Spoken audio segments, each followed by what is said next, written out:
But without further ado, I'd like to introduce Dr. Pat Levitt.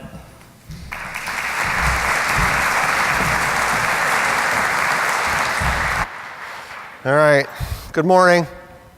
This is the premise, that the foundation of prosperity and sustainability begin in early childhood. So the healthy development of young children provides a strong foundation for healthy and competent adulthood, responsible citizenship, economic productivity, strong communities, and a just and fair society.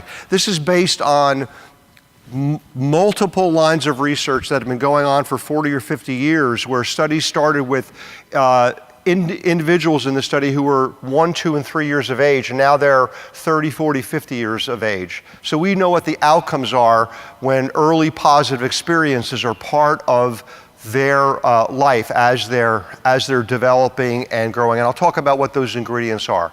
So states with low child adolescent achievement are falling off the economic cliff. Is anybody here from Mississippi? Anybody? Mississippi. Do I hear Arkansas? Do I hear Alabama? No, okay. Oh, there you go.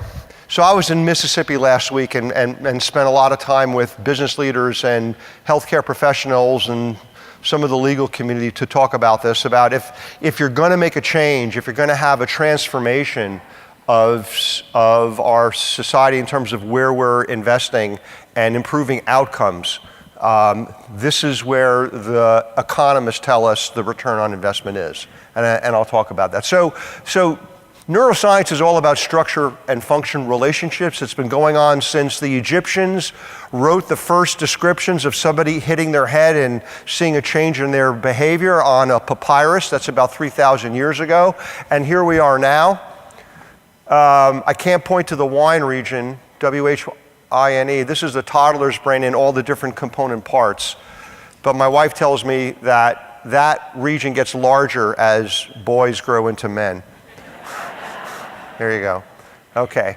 And I'm going to talk a little bit so I'm going to talk about the ingredients that form the basis for sound, positive development of brain, and in terms of how it affects physical and mental health. I'll talk a little bit also about the adolescent brain, which, by the way, changes as well as the toddler brain. These two periods of time that we consider as neuroscientists unstable, meaning that nerve connections are changing. One is very early, between the ages of actually prenatal from the 3rd trimester to about the age of 2 or 3. And I'll go through that briefly. And then the second period of time is adolescence, where connections are also undergoing changes because the adolescent has to change the way they're operating, or they're getting ready to operate, which is independent from their family structure. So it makes sense from a biological perspective, but it also drives us crazy. How many have teenagers? Yeah, okay. Great. Okay. So here are some misconceptions about how children develop. Children are, you can participate in this, you know what that picture is? Sponges, right? So this idea that learning is passive is just nonsense, that learning is actually a social exercise. Humans are social, and our cognitive development occurs in the context of interactions and social relationships. I'll give you an example of that. 80% of brain development occurs by the age of 3. If that were true, all of you who just raised your hands having teenagers would probably bang your head on the table and say it's all over.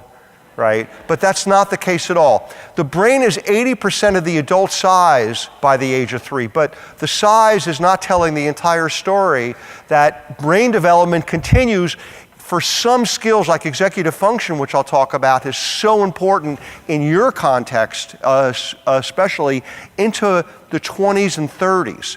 So there's a lot of changes that are going on, even though the size of the brain is not changing very much. Bad stuff happens. You just have to be Arnold Schwarzenegger, our former governor. Excuse me, I'll have this cough intermittently. This is my 3rd week of trying to survive.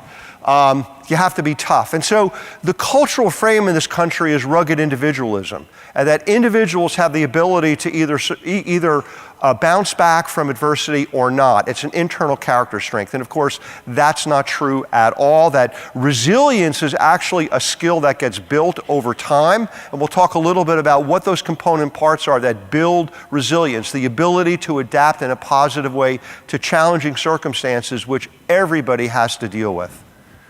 Ready to learn is all about numbers, and I've already told you that that's nonsense, because programs actually that just focus simply on learning and cognitive development are not very effective. And we know that now from 20 years of educational research and neuroscience research, that the reason they're not effective is that if they don't also target social and emotional development of children, that cognitive development will be much slower. And teens are in more car accidents because they have a hole in their brain.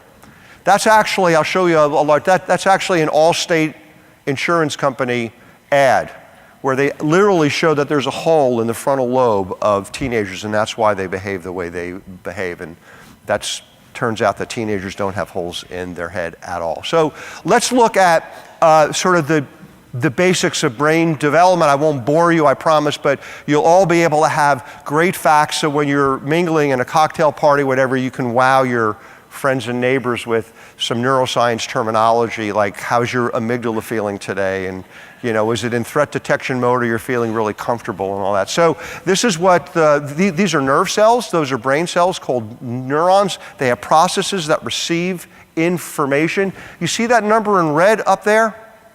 That's 1 million. 1 million synapses or nerve connections per second are made. 1 million per second, so snap your fingers. So when you see a 2-month-old, when you snap your fingers, they've just made 1 million nerve connections. And that starts in the 3rd trimester, and it continues through the age of 2 or 3. And then I'll show you, it grows, and the metaphor is what we just heard about in terms of cultivating and gardening and nurturing those crops in ways that are going to be, to make them really sound. And one of the things that we do is we allow them to overgrow a bit, and then we prune them back. And that's exactly what the brain does. It makes about 40 to 50% more nerve connections than it actually needs, and it uses experiences to adjust and to stabilize those connections that are used, and it gets rid of the ones that it doesn't use. And so that's how the wiring becomes much more precise. So for example, binocular vision. We have binocular vision because we use both eyes. That's experience that's driving that process. And for an infant or a toddler born with amblyopia, they don't take a pill to fix that, right? Well, what do? Anybody? Shout it out. How do you treat amblyopia, where you have one eye that's deviating and the child doesn't have binocular vision? We patch the eye that's aligned, and we force the other eye to be used. So we use experience to actually change nerve connections, synapses in the brain, that then realigns the visual system. That's true for our social and emotional systems as well. Experiences wire those circuits up to allow individuals to interact with others and to develop the skills to be able to emotionally control themselves under a whole variety of circumstances. So when I show this sometimes, the 14-year-old is not going through degeneration. Right, that this is a normal process of pruning. Sometimes people see that and get scared because, oh my God, the brain is shrinking. It does actually shrink. A child's experiences during the earliest years of life have a lasting impact on the architecture of the developing brain. Genes provide the basic blueprint, but experiences shape the process that determines whether a child's brain will provide a strong or weak foundation for all future learning, behavior, and health. During this important period of brain development, billions of brain cells called neurons send electrical signals to communicate with each other. These connections form circuits that become the basic foundation of brain architecture. Circuits and connections proliferate at a rapid pace and are reinforced through repeated use. Our experiences and environment dictate which circuits and connections get more use. Connections that are used more grow stronger and more permanent. Meanwhile, connections that are used less fade away through a normal process called pruning. Well-used circuits create lightning-fast pathways for neural signals to travel across regions of the brain. Simple circuits form first, providing a foundation for more complex circuits to build on later. Through this process, neurons form strong circuits and connections for emotions, motor skills, behavioral control, logic, language, and memory during the early critical period of development. With repeated use, these circuits become more efficient and connect to other areas of the brain more rapidly. While they originate in specific areas of the brain, the circuits are interconnected. You can't have one type of skill without the others to support it. Like building a house, everything is connected, and what comes first forms a foundation for all that comes later. The key to forming strong brain architecture is what's known as serve and return interaction with adults. In this developmental game, new neural connections form in the brain as young children instinctively serve through babbling, facial expressions, and gestures. And adults return the serve, responding in a very directed, meaningful way. It starts very early in life, when a baby coos and the adult interacts and directs the baby's attention to a face or hand. This interaction forms the foundation of brain architecture upon which all future development will be built. It helps create neural connections between all the different areas of the brain, building the emotional and cognitive skills children need in life. For example, here's how it works for literacy and language skills. When the baby sees an object, the adult says its name. This makes connections in the baby's brain between particular sounds and their corresponding objects. Later, adults show young children that those objects and sounds can also be represented by marks on a page. With continued support from adults, children then learn how to decipher writing and eventually to write themselves. Each stage builds on what came before. Ensuring that children have adult caregivers who consistently engage in serve and return interaction, beginning in infancy, builds a foundation in the brain for all the learning, behavior, and health that follow.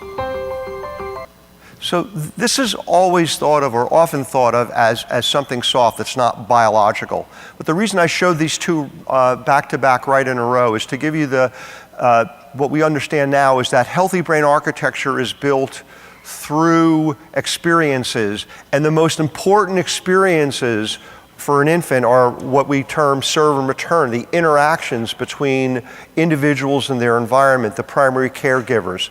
Those essentially set the circuits up to be able to deal with all the novelty that's going to appear in their environment over time, their ability to learn how to self-regulate, to have inhibitory control, all of those key features that go into something that we call executive function, which I'm going to talk about in a little while. But if there's one takeaway from this, in the absence of supportive relationships, brain development trajectories do not proceed in a healthy way. So, for example, neglect, which often is not thought of as an early life stress, actually comprises about 80% of the cases for individuals who are maltreated. We think of abuse and other physical maladies as being the primary culprits in terms of early life experiences that are negative, that influence how that brain architecture gets built. But it's the absence of serve and return that's so powerful and so prominent.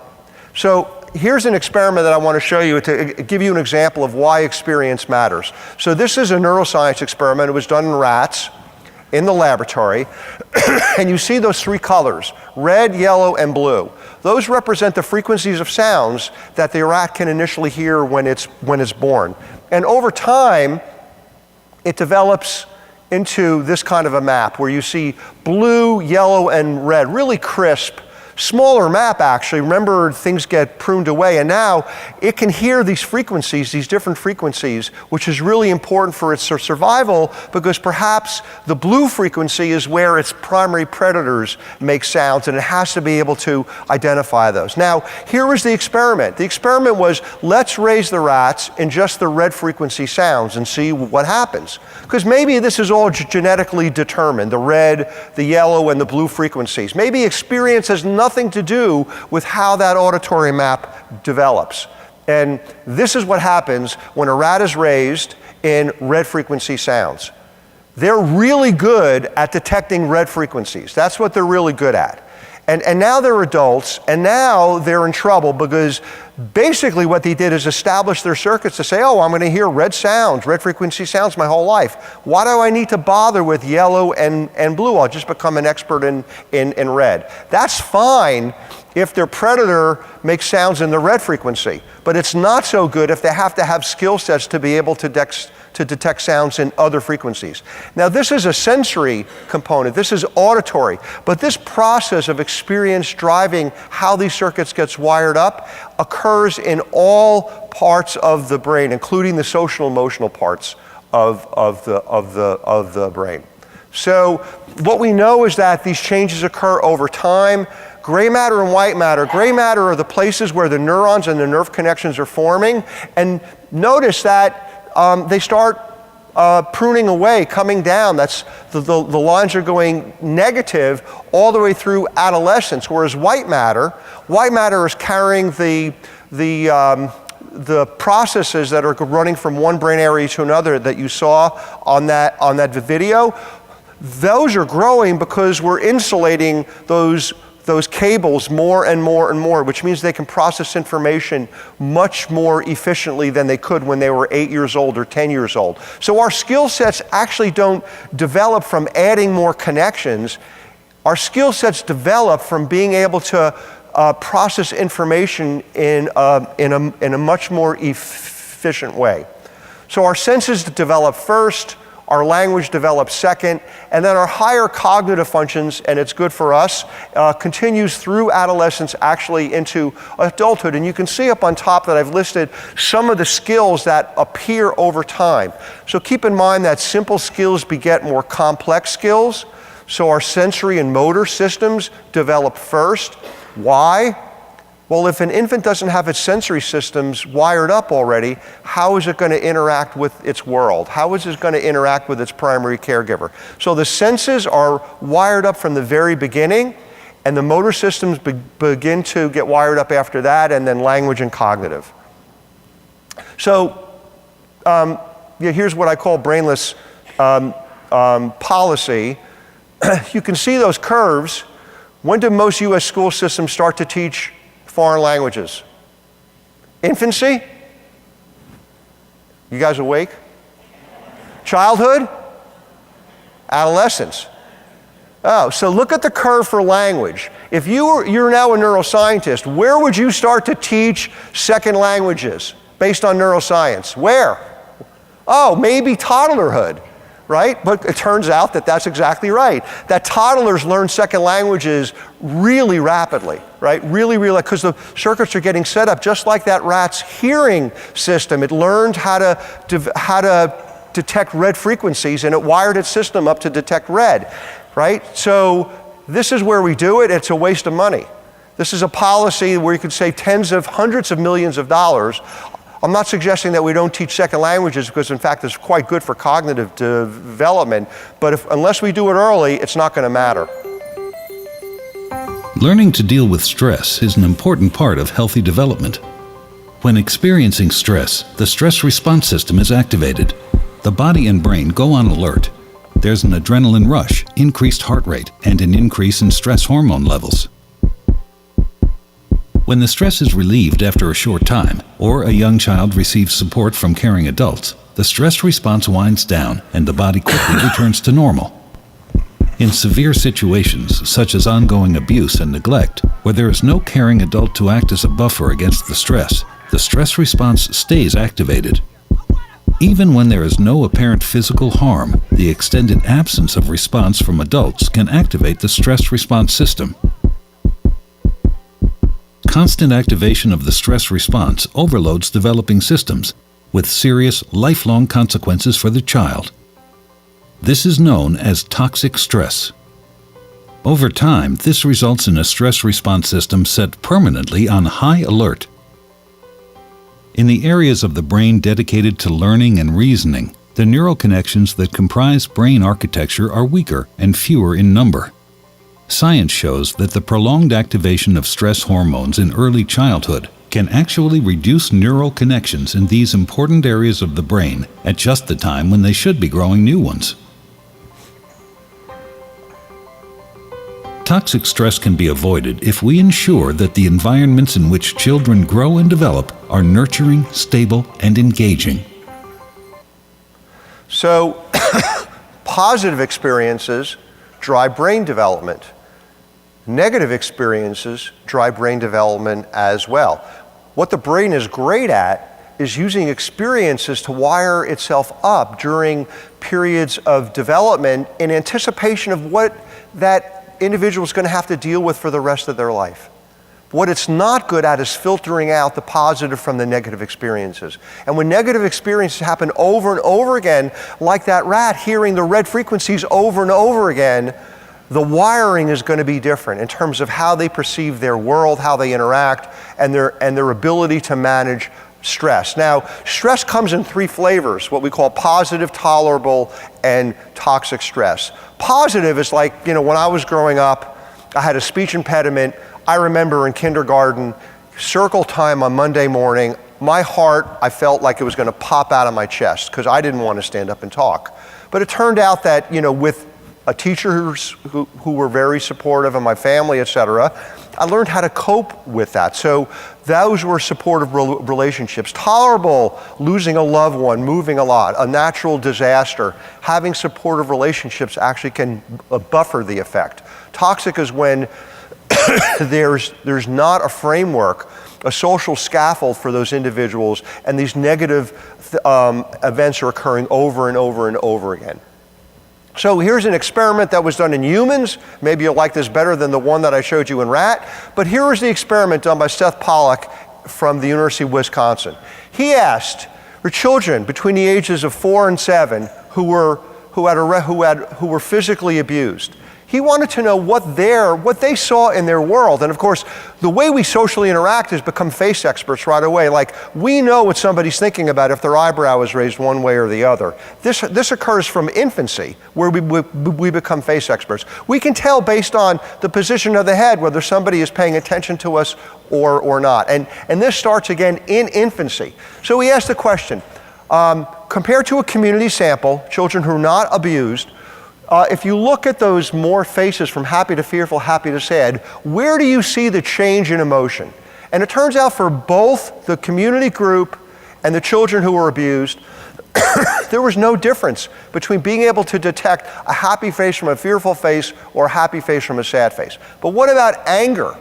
So here are the morphed images for anger, angry to fearful, angry to sad.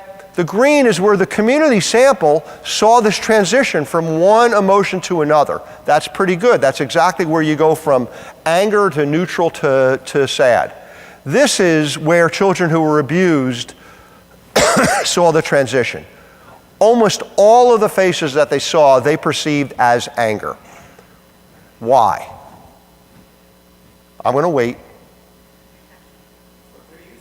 That's what they're used to, and it's a protective mechanism. They actually wired their face processing part of their brain up to overrepresent anger. And in fact, what we know also is that not only do they overrepresent anger, but when they look at a face and they perceive anger, it takes them longer to disengage. So their attention is on that individual because this is protective. Because am I going to run away? Do I want to get hit again and again and again?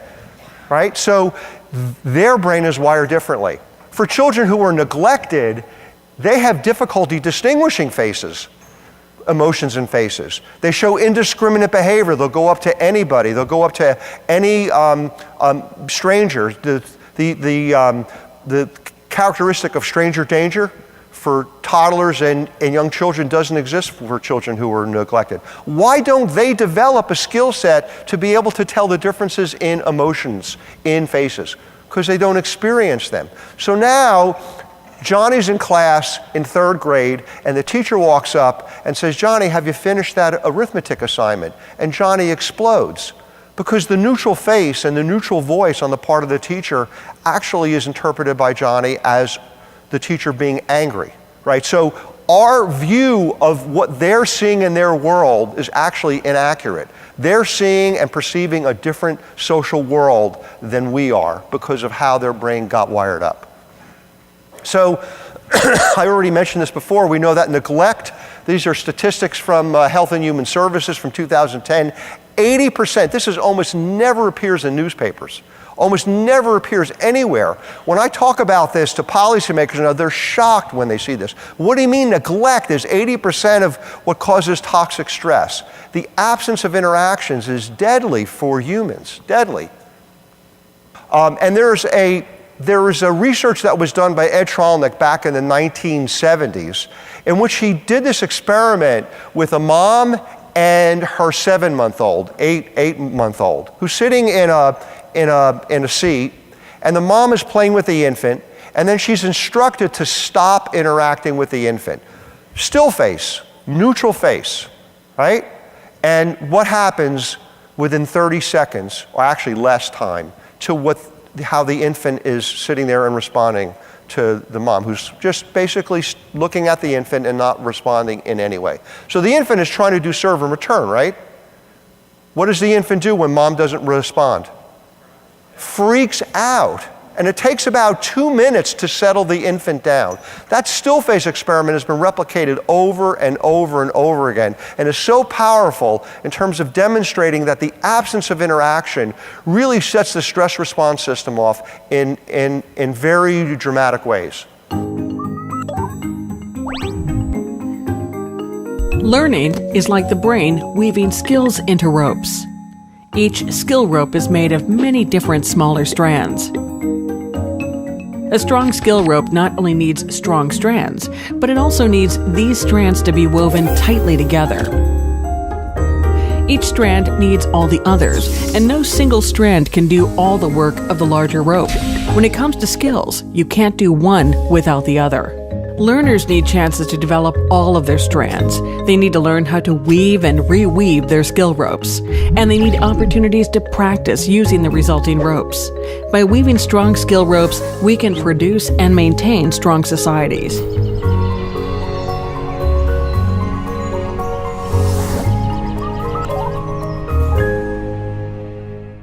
So Frameworks is actually a nonprofit that our National Scientific Council on Developing Child has worked with for a number of years to sort of think about how we talk about the science and how do we get across the idea that social and emotional and cognitive development are intertwined.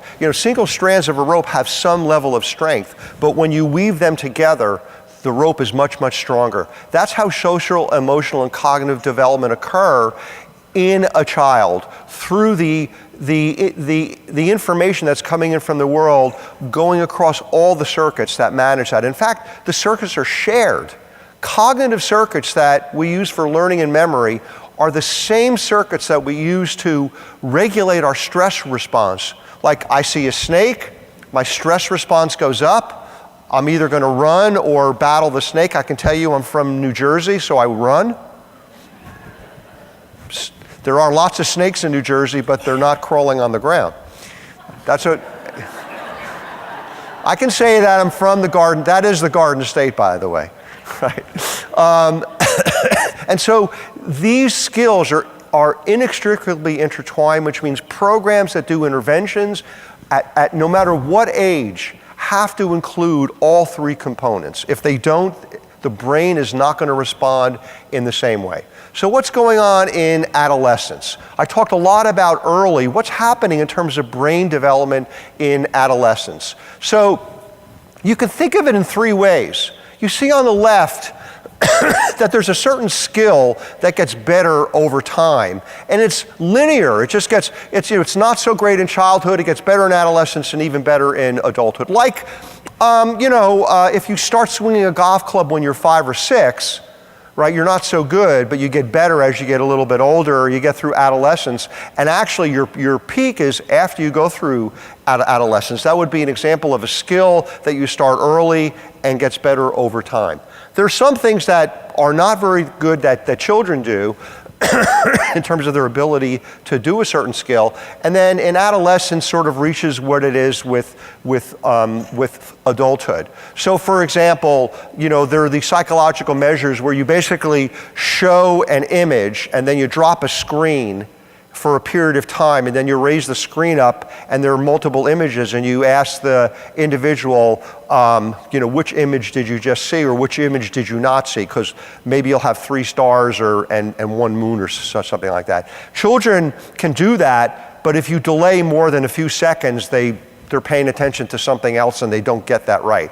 Adolescents and adults do that pretty well. You can delay for a few minutes and the adolescent or adult will remember that. So that's what that second is. The third is where there's something going on in adolescence that's different than what's going on in childhood or adult. Adults and children are more like each other than the adolescent is. So, there are 2 ways of thinking about how the adolescent brain is developing. One is this, what we call this motivational system, this HOT system, which sort of has emotional regulatory control over what the adolescent is going to do. And then you have this, what we call top-down control, where the frontal lobe is responsible for controlling the emotional state of the individual. You see, it's not so well tuned. It's pretty good in childhood. It changes in adolescence, and it's really great in adulthood, hopefully. And then in aging, actually, some of those connections between your frontal lobe and the parts of your brain regulating emotion actually start to go away, and you actually can sometimes often think about your aged parent seeming to behave a little bit more like your adolescent, right, in terms of their inability to control their emotions. So we think of the prefrontal control cool system as Spock. You like that? And we think of the hot motivational system as Kirk, right? Or Scotty, who seemed never to be able to fix the engine until the very last minute. Okay. And there's this other model, this model I'm not going to go into, but this third model is one in which we know that the rate of development of these systems are not in sync with each other. That's the problem. So those hot, what we call limbic or emotional regions, are developing at a faster rate or changing more rapidly than these cool prefrontal regions that are supposed to be controlling it. So things are not quite in balance with each other. So I'm going to talk about this. So there's this task that you can test in children, adolescents, and adults. They can all do them, and it's called a no-go task. And so you press the button for every letter except X. So you see a B, you press the button. See a C, you press the button. See an N, you press the button. See a D, you press the button. See an X, you press the button. No, you're not supposed to press the button. You're supposed to suppress that, right? But you've just pressed the button 4 times. Like when you go to the supermarket and you swipe your card to pay and it says, is the amount correct? You hit yes. Do you want cash back?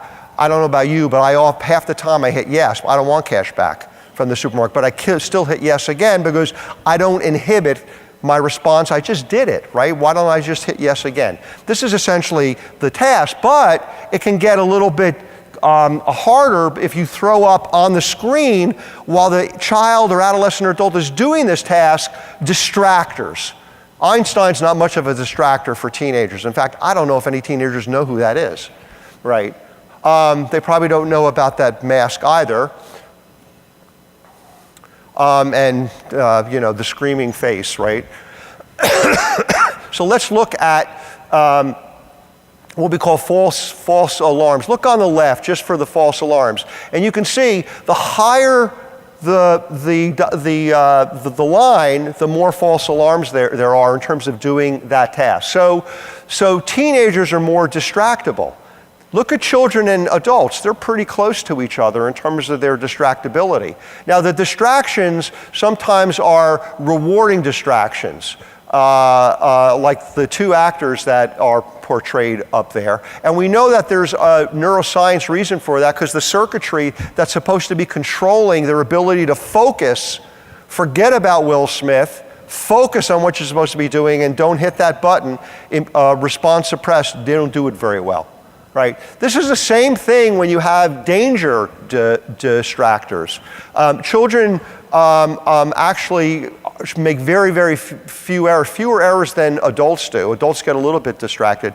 But again, teens are in this mode of being distractible and not being able to suppress their responses, right? So is there a hole in their brain? No. The car accident thing that you see in the back, a graph by Larry Steinberg, that blue line is male teenagers or males, and the black line is females, and you can see there's this spike in car accidents or car-specific or transportation-specific deaths, and it's much higher in males than females, because it turns out that when you do that simple psychological test, boys are much worse and more distractible than girls are in doing that task. So it's not about a hole, it's about this imbalance in the development of these circuits that are supposed to be controlling your impulses. Right? So now you think about this in terms of addiction, where you've got these stimuli that are basically, I want to fit in, I'm curious, I'm feeling down, I'm bored, I'm anxious, I'm in pain, emotional pain or whatever. Do I enter this roundabout? And if I stay in this roundabout, right, I have a bunch of different distractors that are going to keep me from suppressing my responses and controlling the idea that I'm going to get out of there, become dependent, go through withdrawal, need more again, and go in this roundabout. Or do I have some control, realize that the first time I try a narcotic or some other drug, it's not so great, and you exit the roundabout. And this is all based on the fact that the ability to regulate in adolescence is different because of how their circuits are developing in terms of the time. What some people are surprised about is that when you look at the opioid epidemic and where we are now, look, this is opioid-related deaths per 100,000. It turns out that teenagers are not the highest. They're actually among the lowest, as well as the geriatric population. I'm going to skip that because I want to get to this. So, what is the system that develops in through adolescence and into adulthood that's so critical for balancing that hot and cold system that I talked about? And this is a system and a set of skills that business leaders, educators, others feel is far more important than measuring IQ or anything else. Science tells us that brains, minds, are built, not born. And at the center of this dynamic architecture are a set of skills called executive function and self-regulation. Children's self-regulation and executive function are key ingredients in their lifetime performance. It's not just about learning language or learning numbers or learning colors. We have to be able to work effectively with others, with distractions, with multiple demands. These actually are skills that contribute to the productivity of the American workforce. Just look at your shapes. What should you have done next? Educators, I think, are looking for just this sort of thing. And when we describe what we mean by executive function, they say, yes, that's it. That's exactly, the problem. These kids, they can tell me these rules, but they can't actually use them. What's this? A toolbox. A toolbox. What is executive function? Safety goggles. Probably the best way to think about it is sort of like an air traffic control system in the brain. Just like an air traffic control system has to manage lots of airplanes going on lots of runways and really exquisite timing and so on, a child has to manage a lot of information and avoid distractions. We really think of it as involving working memory and inhibitory control and mental flexibility. Take a situation where a child is having to take turns. So first of all, the child has to have inhibitory control. The child has to be able to stop whatever he or she is doing and let the other child take a turn. Cute. But when it's your turn again, you also have to remember what it is you're supposed to be doing. So that pulls on working memory. If the children who are taking the turns after you do something unpredictable, You have to be able to adjust what you're going to do next. And that requires mental flexibility. Children who are struggling with these capacities often look like children who just aren't paying attention, or children who are deliberately not controlling themselves. If you don't have self-regulation, you act out and the teacher puts you in timeout, and so then you miss part of the learning that's going on, and then you are more upset because you're behind, and so you act out, and so you get this downward spiral. How does executive function develop? 6, 7, and +4. In little children, and even in the infant and toddler years, you begin to see the roots of executive functioning skills. What's going on in our brains is unbelievably intricate and complicated. The prefrontal cortex, or the front third of the brain, is important for executive function. But it's more than just prefrontal cortex. This region doesn't act alone. It's involved in controlling your behavior through its interactions with all other parts of the brain. The brain goes from a situation where you've got nearest neurons communicating very strongly with each other and ignoring the rest of the brain, to these widespread networks that are connecting these different areas. Executive function changes over the life course. It improves radically over the first few years. I got a match prime. It continues to improve throughout adolescence. It's not until early adulthood that you have the adult-type networks that are very strongly activated that connect different brain regions together. Let's take notes. Also, we believe that executive functions can be trained. It's just like going to the gym. So the more you practice in these areas, the stronger the capacity is likely to become, because you're hoping to strengthen those neural connections. You're at 24. Slowly but surely, you're going to be able to step back, and that child's going to go into the world with these skills where they can get along with other people, change rules, and they can be flexible, and they can accomplish new things, and they're unafraid. I got bit by my dog in my arm. Oh dear. If we don't learn these skills during the childhood and adolescent years when they're coming online, we are really ill-equipped as an adult to hold a job, to maintain a marriage, to raise children, to get along with each other, to basically be part of a civil society.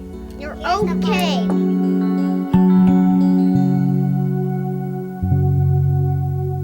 You all remember the game Simon Says? If you had to use one sentence to describe what Simon Says is doing from a neuroscience perspective that you just heard, and what I talked about before in terms of adolescent development, what is Simon Says teaching? You got three choices. You got memory, you've got inhibitory control, and you got mental flexibility. What skill is being developed in Simon Says? Simon Says do this. Simon Says do this. Simon Says do this. Do this. And how many of the kids do that? It's teaching inhibitory control, mental flexibility, and memory, remembering the instructions. It's essentially a game that's developing executive function skills. We think of it as just a game, but it's actually quite creative in terms of hitting all of those components, right? And that's how those circuits get practice and wiring up and stabilizing those synapses so that that skill set becomes better and better and better over time.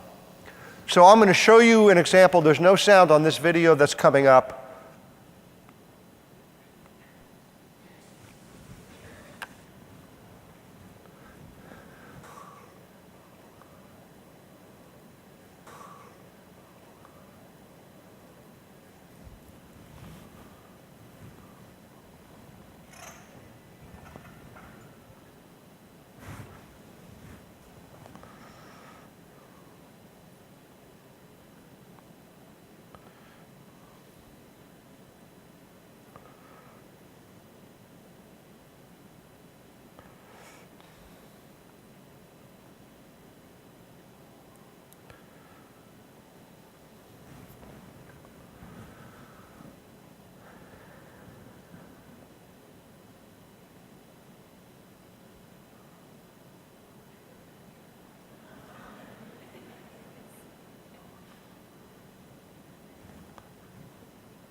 Okay, now you're all experts in executive function, right? So it wasn't just the young boy who was exhibiting all those mental flexibility, inhibitory control. There's no way he could build that pink tower if he didn't have some emotional regulation or some control over his emotions, because it's frustrating, right? But the child who went like that was pretty good inhibitory control, because I know that when I was that age, boom. Okay, so here's how we test executive function. This is participatory, and then we're almost done. How am I doing for time? Just about 10 minutes. Oh, we're good. I can slow down. No, I'm like just kidding. Okay, so I want you to read the instructions, which are italicized. You have to read them aloud, no slackers. Don't read like a half a second behind your neighbor and think that you know more than they do. So read it aloud now. Okay, so you're going to say the name of the color that the word is printed in. So I'm going to show you some words. You say the name of the color. Don't say white. White is the background. Okay? Say the name of the color that the word is printed in. I want you to say it loudly. Let's see how the court administrators are in doing this. I've tried this in kindergartens, and I don't want to put you up against the kindergartners, but okay, ready?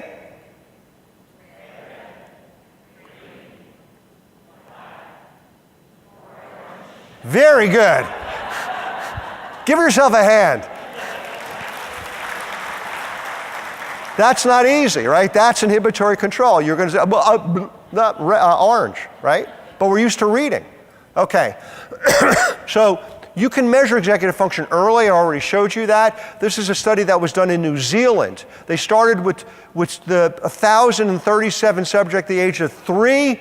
They're actually now out into their 40s. So what do they find? Here's what they found. They found that under controlled behavior, low persistence, this is measured early, 3, 4, 5 years of age. Aggressiveness, impulsive, so lack of impulse control, inattention. This comes together what we call liability to behavioral disinhibition, the inability to inhibit aggressive externalizing behaviors, childhood disruptive disorders, which is the official name, externalizing behaviors. But the most important thing about the findings, and there have been studies in England on this, in the United States, Canada, all over. The most important is what it predicts in adulthood.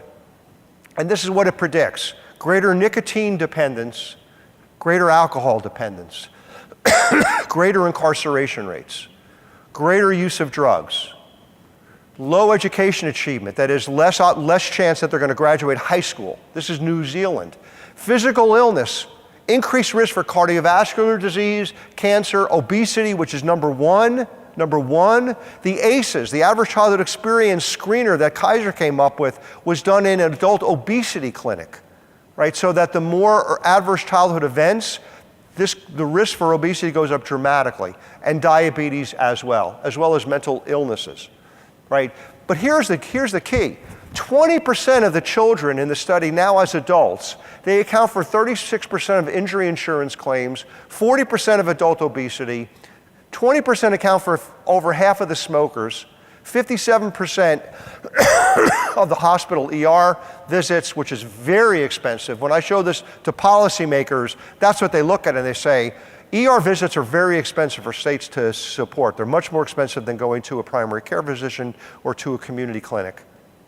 77% of fatherless child rearing, and they account for 78% of the prescription drug fills. So, why is it that those 20% did not show the ability to adapt in some positive way? And so this gets to this last issue of resilience. I know somebody who was okay after a traumatic childhood. It turns out, number one, that the belief system that that child was just strong and they got out of it by themselves is just false. I don't know of a single story that I've heard where the individual didn't tell the story in the context of some adult in their life that mattered in order for them to get through very difficult times. This goes back to relationships and serve and return and how important that is in terms of interventions.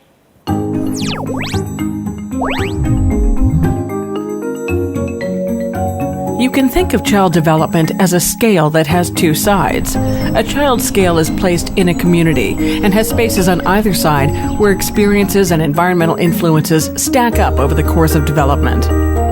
One side gets stacked with negative factors like stress, violence, and neglect, while the other side gets loaded with positive factors like supportive relationships, skill-building opportunities, and community resources.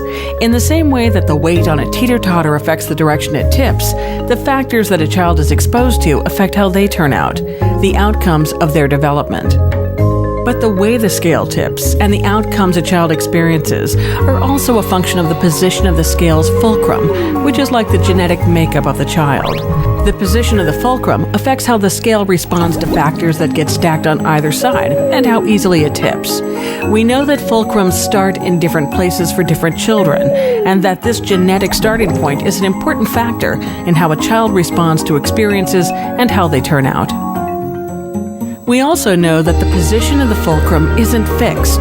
It's a sliding set point. Over time, the things that load and tip the scale can actually shift the position of the fulcrum. There are points in human development when this fulcrum is easier to shift. During these shiftable periods, our biology can be changed, making us more or less able to withstand negative weight that gets stacked on the scale. One of these shiftable periods is early childhood, and another is adolescence.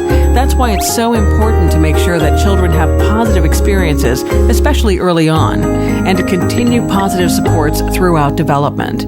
By providing positive experiences during these sensitive periods of development and offloading negative weight, we can shift the fulcrum, making children more able to bear the weight of negative experiences later on, making them more resilient. So resilience isn't just about individual children. It's about the environments and experiences that get stacked on the resilience scale. Resilient societies are those that figure out how to stack more positives than negatives onto the children who will become workers and citizens.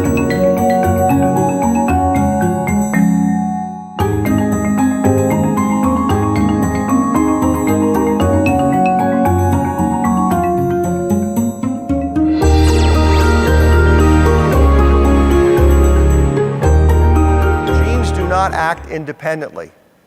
Genes act in the context of experiences. So that fulcrum basically says, so my brother and I was probably more sensitive to stressors in the environment than he was.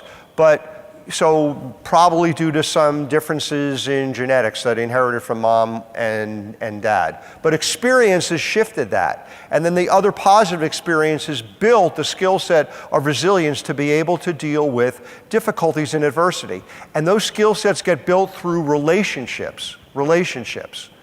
So this is what resilience refers to. I've already talked about that. The Center for the Developing Child, a lot of what I've talked about, you can go online, you can see a lot of the videos and some of the papers that we've written, the scientists have written for non-scientists to be able to take in more of this information. And I'm going to skip that. And here's really an important component to think about in terms of as we move forward, particularly in thinking about intervention programs. All our intervention programs are evaluated the same way, whether it's educational, justice, health, whatever it is. We have a program, we have a bunch of people in the program, we take their responses, we average them, we get that yellow line. And the yellow line is not so good. It's just a little bit above zero effect. And we say, oh, had a small effect size. But what we don't do is ask why there are individuals in that group who responded really well. And we also don't ask, what is it about these individuals that didn't respond to the program at all? And you've heard about precision medicine in treating cancer. This is where we need to get in terms of understanding the programs that need to be adaptable for different children who are in those programs.